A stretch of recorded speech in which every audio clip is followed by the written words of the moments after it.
Hi guys, it's Anne. I'm so excited for today's video. We're going to talk about panning. We're going to start a project, pan. I'm really excited. This will be my first like real one. So I'm doing a pan those eyeshadows project. What I liked about this project and the reason why I wanted to do it is really like the idea of like completely randomly selecting eyeshadows and then like focusing on them and having them be from like just any eyeshadows in my collection rather than doing one palette. It's an interesting challenge. I want to be forced to step out of my comfort zone, I guess, with my makeup. Having something where it's just like totally random will really help me do that.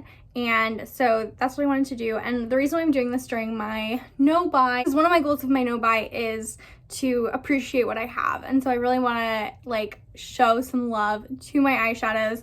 I have 10 eyeshadow palettes, which isn't like anything crazy. I don't feel overwhelmed by my eyeshadow collection, but I do feel like sometimes it's helpful for me to have like I like doing sometimes not even like just by myself. I like doing like a kind of 1 month, one palette type of thing.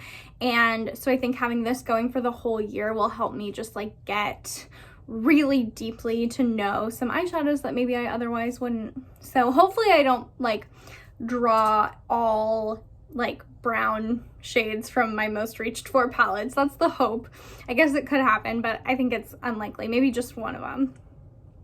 And that will be good. So that's why I'm doing this. And I learned about this type of project from Rebecca Morgan, who is a panner that I love to watch here on YouTube. Have loved seeing her progress through this project. So she's really like the inspiration as well for doing this. So without further ado, I also just want to say I took this notebook and literally hand wrote all of my eyeshadows and numbered them. I don't really know why that was like the route I chose. I know how to make a spreadsheet, but I just liked the feeling of writing them all down. So I have them all numbered and ready to go. 98 eyeshadows that don't have pan and then 9 that do, just so you know. I currently have about 10% rounded down of my eyeshadows panned, and I think like 20% would be cool or even more. So anyway, we'll just see what happens through this project, but I do really want to like feel like a significant percentage of my eyeshadows are panned. So yeah, so now I've got my list of eyeshadows and my highlighter. And I actually also have all my eyeshadows here in front of me, so I will be able to like swatch them and we can see how they all look together. So I'm really excited to do this and just see what's gonna happen. I think I'm gonna do updates for this, I think monthly. We'll start with monthly. I'll say I'll update a month from now and then do monthly. But if I feel like I'm not making enough progress to justify a monthly update, then we'll cut back to once every other month. So now we're gonna generate the eyeshadows and I'm pretty excited. I'm gonna do 5.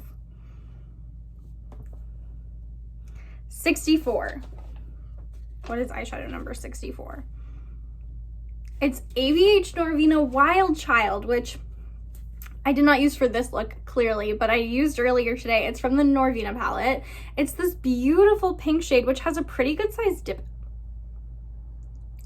Okay, something crazy just happened. I just went in to swatch it and I just hit the pan. Actually not use it for the project because I just hit pan on it. 6.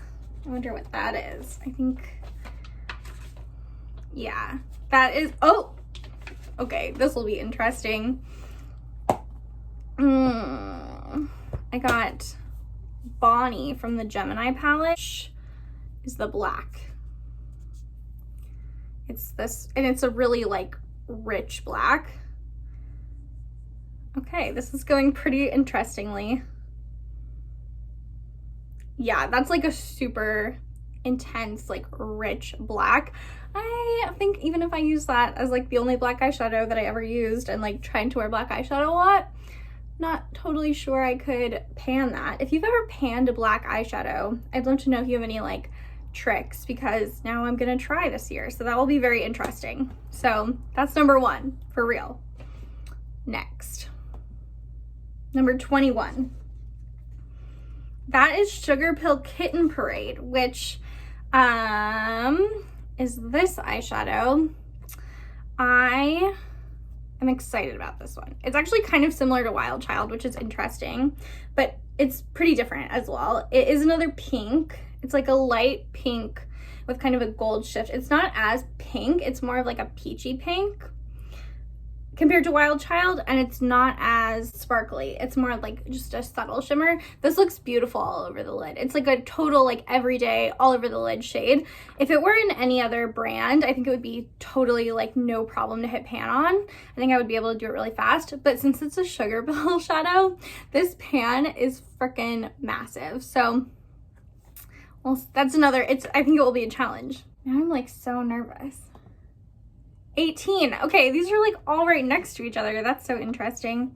So this is going to be another Sugar Pill shade, and it's Sugar Pill Hotsie Totsie, which is another pink. And I love reaching for pinks in February, obviously, because of Valentine's Day. I think I'll be able to get a lot of use out of these. Another like giant pan though. So Hotsie Totsie is like a bright pink. So yeah, that's that. I do like wearing pink eyeshadow.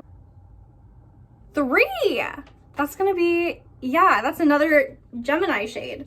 This is really interesting. I checked the max and it is at 98, so it's just been random. And my Gemini palette, Luna, the like transition-y type shade, is totally like busted. So that's why I'm like holding it like this. But Gemini, I think I will definitely be able to get some good use on. One of the things about Gemini is I really tend to like reach for it heavily in like November, especially like in the fall, and not a whole lot other times of the year. So I think it will be good to help me reach for it more, having 2 of the shades in it in this project. It's really interesting. Okay, so I actually said that number 3 was Gemini, and I swatched it, but it's not Gemini. Number 3 is Lorelei, which is the matte. It's like a matte orangey, like brownie transition type shade that I really like. And it has a pretty good size dip in it. So yeah, I'm excited to use that. I'm kind of embarrassed. I feel like this video has gone really crazy, but I'm not going to be panning Gemini, although I could see myself using it a lot alongside Lorelei. I'm going to be panning Lorelei, which I'm excited about. I'm excited that it's a matte. I think I'll be able to get a lot of use out of it. And so yeah, just wanted to let you know that that happened. So 65 is the color that I pulled. 65 is another shade from the Noir Yoona palette, which is interesting because we had the mishap with the Noir Yoona palette at the beginning. So we actually are going to have a shade from the Noir Yoona palette in the rotation, and it's rose gold, which has a pretty good dip in it. I'm not worried about hitting pan on it from just swatching it, but it is really pretty. It's a beautiful like one shadow look. It makes a great lid shade with a lot of looks. This is another shade that I have a tendency to reach for at specific times of the year that aren't the spring, but I think that this will work really beautifully in a lot of spring looks. So I'm excited to use it. I think it will play nicely with some of these other shades, especially like maybe the Kitten Parade, the pinky shade. I don't know why I did these swatches like this. I'm so sorry. Or like Hotsie Totsie in the crease for like a really pink look. So rose gold it is. This went really interestingly. I don't know what I was expecting. I don't know how I feel. I feel like this is going to be a challenge, is I guess the big thing. But I'm excited about it. We'll see how it goes. I'm definitely most worried about that black because I like just don't even like how I do like reaching for pink eyeshadow this time of year in the spring and around Valentine's Day. So you know what? Like, I think it will be great. Yeah, I think I'm feeling good. I think I talked myself into feeling good about this selection. Yes, that is how I feel. Thank you so much for watching this quick video.